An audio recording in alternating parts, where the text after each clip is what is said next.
তুই জলে ঝপ করে লাফিয়ে পড়, শিগগির। মহাদেব এসে দেখেন যে গনসা মাছ পুকুরে। মহাদেবের জলে ভয় খুব, পুকুর পাড়ে দাঁড়িয়ে খুব হম্বিতম্বি করে মহাদেব আবার শুতে গেলেন। একটা কলকে অবশ্য ফাটালেন ফের ঘুমোবার আগে।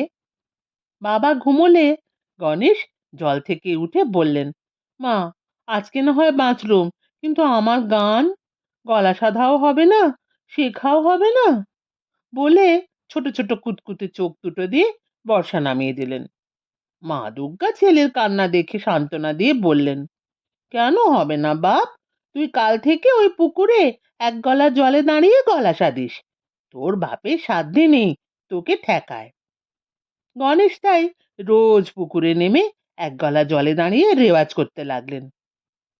গল্প শেষ করে বর জিজ্ঞাসা করলো, আপনাদের বাড়িতে ভালো বাথরুম আছে?